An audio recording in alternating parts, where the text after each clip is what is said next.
পূর্ণচন্দ্র ভৌমিক মা শারদার উনি একজন খুব বড় ভক্ত ছিলেন।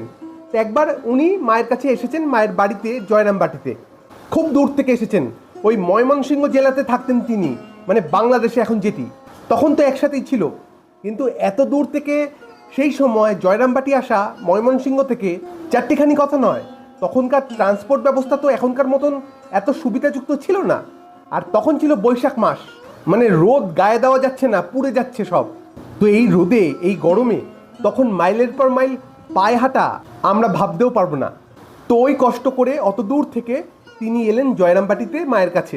তো মা ওনাকে বললেন, তুমি এত দূর থেকে এসেছো এত কষ্ট করে, দেখো আবার শরীর খারাপ যেন না হয়, অসুখে না পড়ে যাও। তো যাই হোক, তিনি জয়রামবাটি ঘুরে মায়ের প্রসাদ খেয়ে তারপর একটু ওই কামারপুকুর ঘুরে তারপর বাড়ি ফিরবেন। তো তিনি মাকে প্রণাম করে বিদায় জানিয়ে রওনা দিলেন এবং অনেকটা দূর এসে গেলেন, ওই আরামবাগ ছাড়িয়ে খানিকটা এসে গেছেন। তখন গিয়ে ওনার হৃদয় কি যেন একটা মোচড় দিল। মাকে ছেড়ে আসার কষ্ট তিনি যেন ভুলতে পারছেন না, যেন উনি চাইলেও আর সামনের দিকে পা বাড়াতে পারছেন না। মাকে ছেড়ে চলে যাব, এই কষ্ট মনের মধ্যে জমা হতে লাগলো। তিনি থাকতে পারলেন না, শেষে ঠিক করলেন যে আবার মায়ের কাছে যাব, আবার জয়রামবাটি ফিরে যাব ওখান থেকেই। তো রাতটা কোনো রকমে ওখানে কাটালেন এবং পরের দিন ভোরবেলায় রওনা দিলেন আবার পিছন ফিরে জয়রামবাটির উদ্দেশ্যে মায়ের কাছে।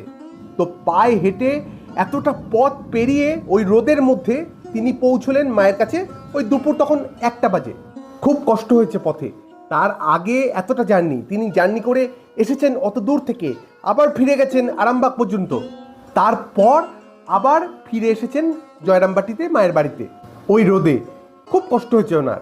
কিন্তু উনি যেই না মায়ের বাড়িতে পা রাখলেন, সমস্ত ভক্তরা ওনাকে বলে উঠলেন, তুমি কি হে বাপু, তোমার জন্য আজকে মা কত কষ্ট পেয়েছেন জানো, তুমি মাকে এতটা কষ্ট দিলে। তিনি তো অবাক, পূর্ণচন্দ্রবাবু অবাক হয়ে গেলেন এটি শুনে, আমি মাকে কষ্ট দিলাম কি করে?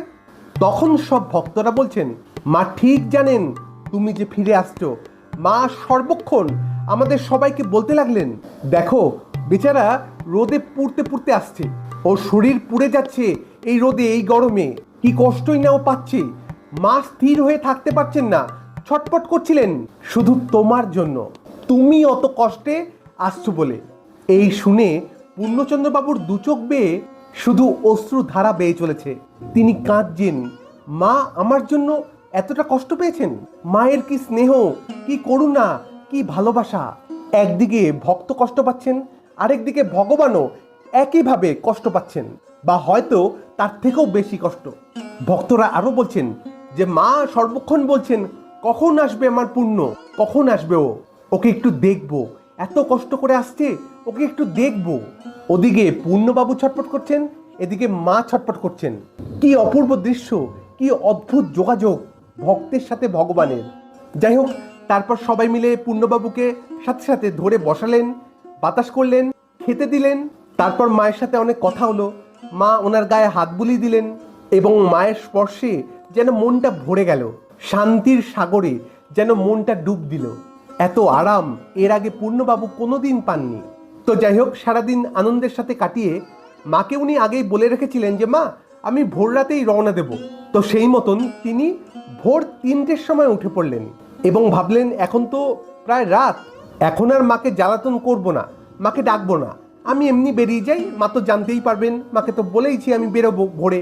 তাই তিনি কোনো রকমে চুপি চুপি ঘর থেকে বেরোলেন এবং ঘরের চৌকাঠ পেরোতেই তিনি অবাক, চৌকাঠের ওপারে বাইরে দাঁড়িয়ে আছেন স্বয়ং মা। মাকে ফাঁকি দিয়ে পালিয়ে যাওয়া সম্ভব নয়, এই জগৎ সংসারে তার অগোচরে কোনো কিচ্ছু হওয়া সম্ভব নয়।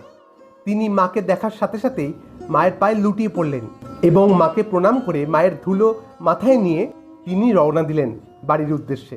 তো এইভাবেই ভক্ত যখনই ব্যাকুল হয়ে ওঠেন, ঠাকুর সবসময় বলতেন ব্যাকুলতা চাই, ব্যাকুলতা না থাকলে ঈশ্বরকে লাভ করা যায় না। কিন্তু সাথে সাথে আমাদের এটাও মাথায় রাখতে হবে যে ব্যাকুলতা ভক্তের মনে যত তীব্র হবে, ওদিক থেকে ভগবানের মধ্যেও ততই তীব্র ব্যাকুলতা হবে ভক্তের সাথে দেখা করবার। ব্যাকুলতা এক তরফের ক্রিয়া নয়, এটি 2 তরফ থেকে ক্রিয়া। যতটা তীব্রভাবে আমরা ঈশ্বরের জন্য ব্যাকুল হব, ঈশ্বরও ততটা তীব্রভাবে আমাদের জন্যও ব্যাকুল হন। আমরা যত না ঈশ্বরকে ভালোবাসবো, তার থেকে অনেক বেশি তিনি আমাদেরকে ভালোবাসবেন। ভালোবাসা একতরফা নয়, ব্যাকুলতা একতরফা নয়, দুই তরফ থেকেই এই ক্রিয়া হতে থাকে।